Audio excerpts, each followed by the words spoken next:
피차의 슬픔과 수고를 나누고 늘 동고동 나가면서 참 사랑 나누네. 또 이별할 때에 만 비록 슬퍼도 주 안에 교제하면서 또다시 만나리.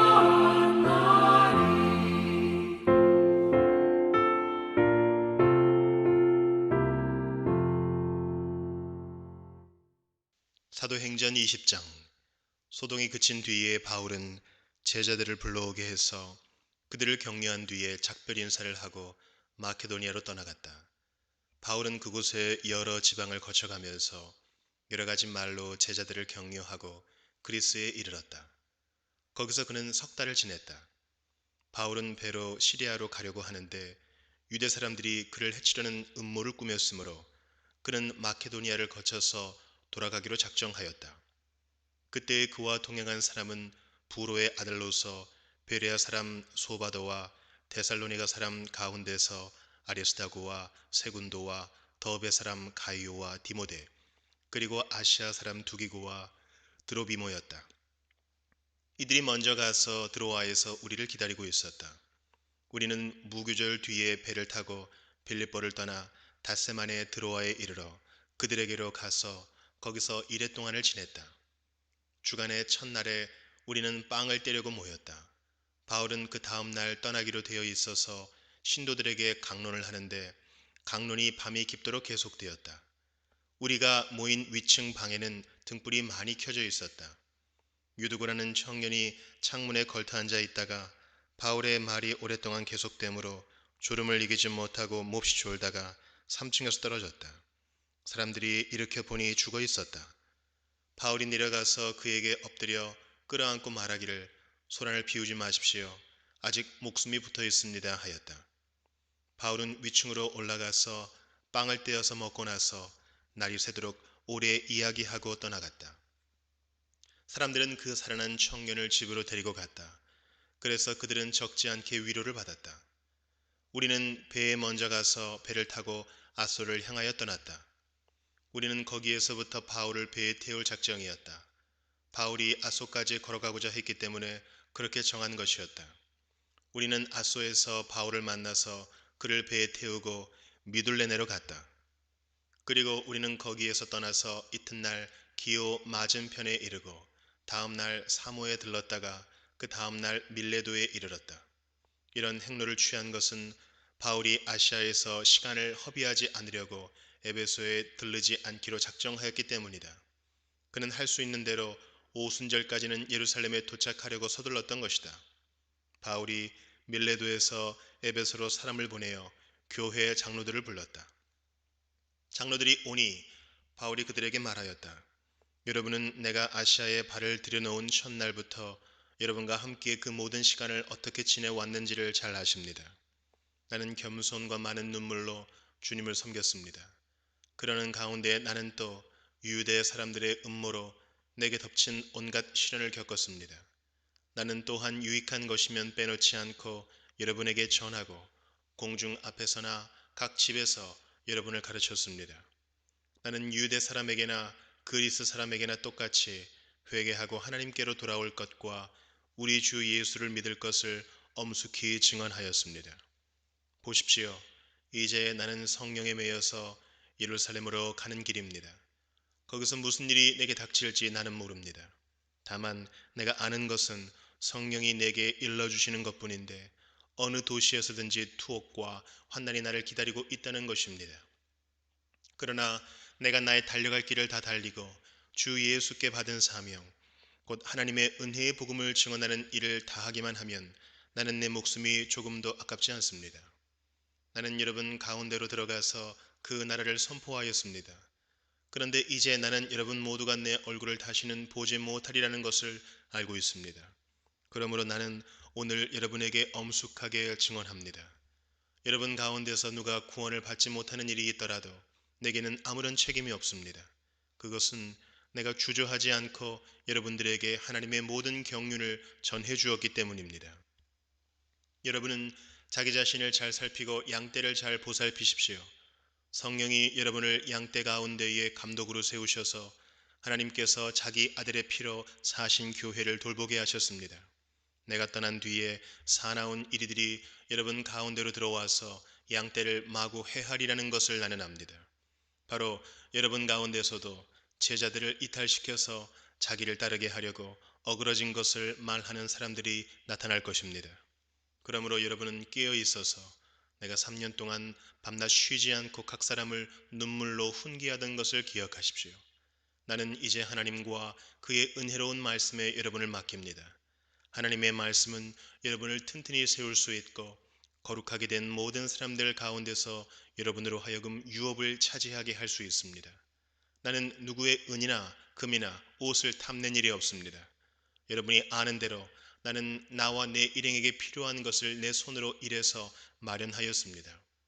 나는 모든 일에서 여러분에게 본을 보였습니다.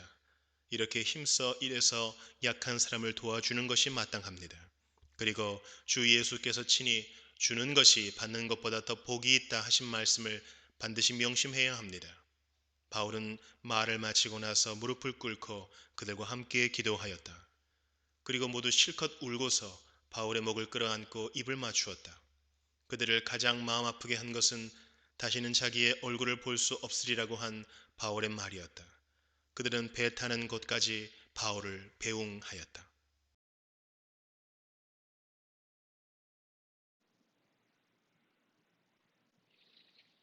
안녕하세요. 9월 22일 화요일입니다. 어제 우리는 바울의 3차 전도 여행 가운데 에베소에서의 선교 사역에 대해 살펴보았습니다. 오늘은 에베소에서의 사역을 마치고 예루살렘으로 돌아가는 길에 있었던 내용을 담은 사도행전 20장의 내용을 살펴보도록 하겠습니다. 19장 21절에 보면 바울은 마게도니아와 아가야를 거쳐 예루살렘으로 가기로 마음에 작정하고 나는 거기에 갔다가 로마에도 꼭 가보아야 하겠습니다 하고 말하는 장면이 기록되어 있습니다. 바울은 이제 로마의 변두리가 아닌 로마의 중심부로 직접 가서 복음을 전하고 싶어졌던 것 같습니다. 하지만 웬일인지 바울은 디모데와 에라스도 두 사람만 마게도냐로 보내고 자신은 에베소에 머물러 있습니다. 그러다가 데메드리오의 소동을 만나 하마터면 바울이 이 소동 가운데 죽을 수도 있을 뻔 했었습니다. 이 소동으로 인해 바울은 더 이상 공식적으로 복음을 전파하기 어려운 상황에 처하게 됩니다. 소동이 끝난 후 바울은 곧 제자들을 불러 작별을 고합니다. 그리고 2차 선교 여행지였던 마게도냐 지역의 교회들을 돌아본 후에 배를 타고 예루살렘으로 돌아가려 합니다.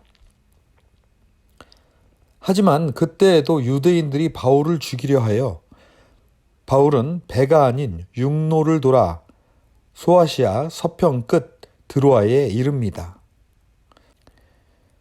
드로아에 오래 머물지 못하는 바울은 전해줄 것은 많지만 마음은 급하고 또 다음날 곧 떠나야 했기에 신도들을 모아 밤이 늦도록 강론을 멈추지 못합니다. 이때 우리가 잘 아는 유두고라는 청년이 밤새 계속되는 강론에 잠을 참지 못해 졸다가 3층에서 떨어져 죽는 일이 발생하게 됩니다. 하지만 바울은 청년을 끌어안고 아직 목숨이 붙어 있습니다 라고 말하지요. 청년은 다시 살아난 것입니다.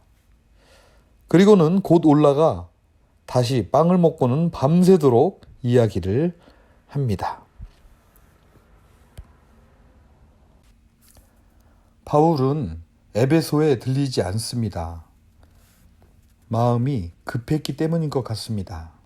그러나 그냥 지나쳐 갈 수는 없었던 모양입니다.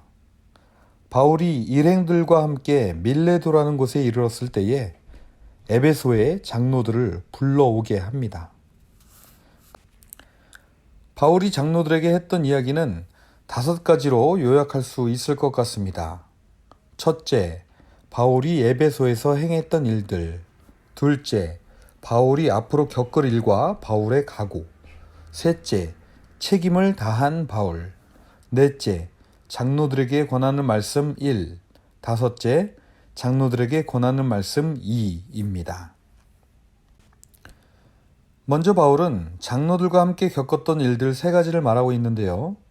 에베소에서 결코 쉽지 않은 시간을 보냈던 것 같습니다. 바울이 말하는 에베소에서의 기억나는 첫 번째가 바로 겸손과 눈물로 주님을 섬겼던 것, 그리고 유대인들의 음모로 인해 시련을 겪었던 것입니다. 하지만 바울은 이런 어려움에도 불구하고 자신이 알고 있는 유익한 것에 대해서는 빼놓지 않고 가르쳤다라고 합니다. 그리고 바울은 유대인이나 그리스인이나 상관하지 않고 2가지를 전했다고 말하는데요.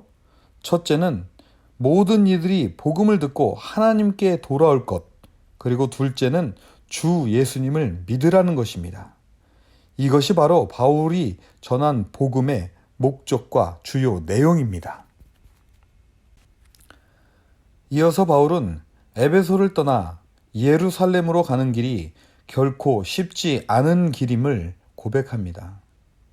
아마도 바울이 예루살렘으로 갔다가 로마로 가려는 마음을 가지고서도 에베소를 떠나지 않고 머뭇거렸던 이유가 바로 이것 때문은 아닐까 하는 생각도 듭니다. 하지만 바울은 이 모든 마음의 어려움들을 딛고 일어서서 다시 달려갑니다. 그것은 그를 향해 주신 주님의 사명 때문이었습니다. 바울은 이렇게 다시 한번 자신의 각오를 다집니다. 그러나 내가 나의 달려갈 길을 다 달리고 주 예수께 받은 사명, 곧 하나님의 은혜의 복음을 증언하는 일을 다하기만 한다면 목숨도 아깝지 않습니다. 그렇습니다. 사명이 있는 사람은 주저앉아 있지 않습니다. 사명을 이루기 위해서라면 죽음도 두려워하지 않는 것입니다. 그러면서 바울은 자신이 에베소에서 사명을 다했음을 선포합니다. 바울은 에베소에서 하나님 나라를 선포하며 하나님의 경륜을 알려주었습니다. 그래서 혹 모인 장로들 가운데 누군가가 구원을 받지 못하는 경우가 생긴다 하더라도 그것은 자신의 잘못이 아니다라고 분명히 말합니다. 저는 이 부분을 보면서 많은 도전을 받게 됩니다.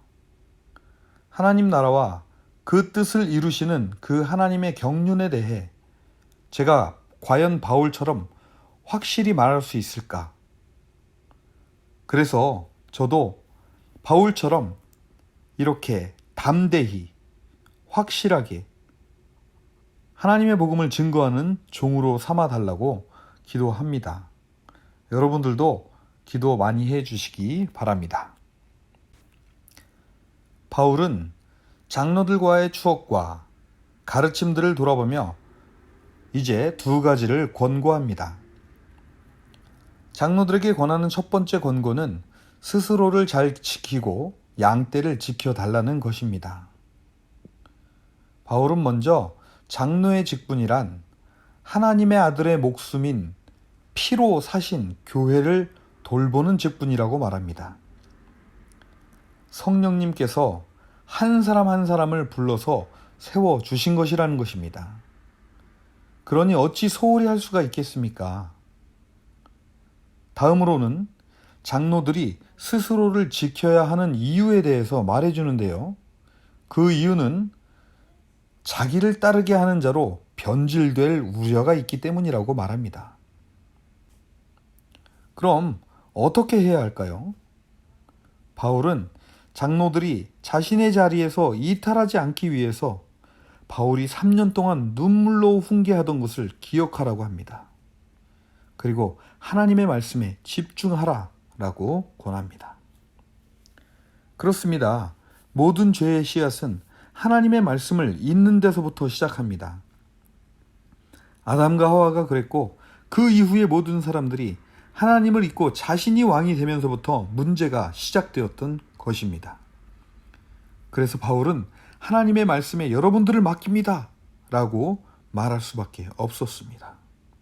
말씀 위에 서야 튼튼히 설 수 있으며 말씀 위에 서야 하나님의 유업을 이어받을 수 있다는 것입니다.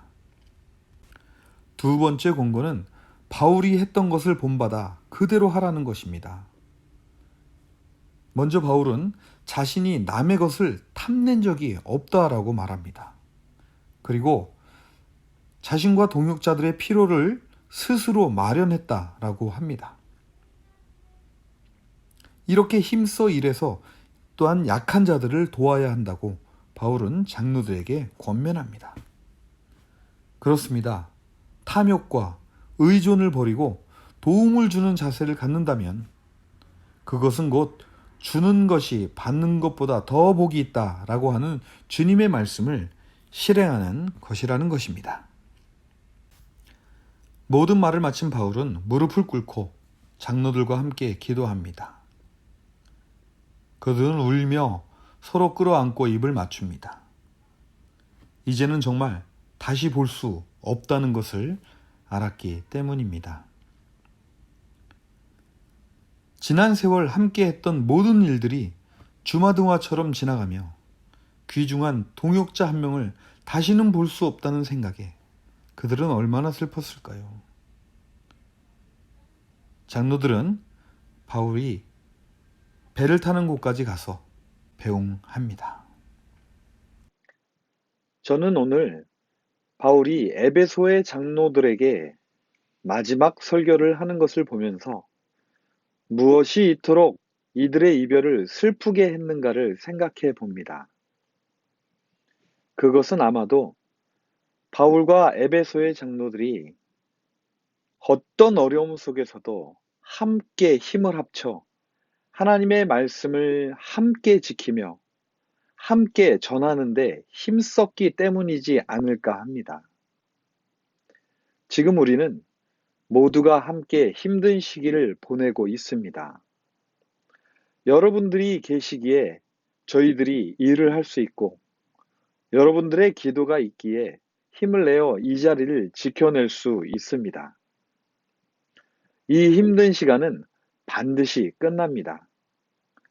우리가 다시 보며 함께 예배하고 자유롭게 삶을 나누고 음식을 함께 나눌 수 있는 그날이 반드시 다시 올 것입니다. 우리 그때까지 각자의 삶의 자리에서 끝까지 믿음을 지키며 서로를 위해 기도하며 함께 이 어려움을 이겨나가시는 복된 저와 여러분이 되시기를 우리 주님의 이름으로 축원합니다.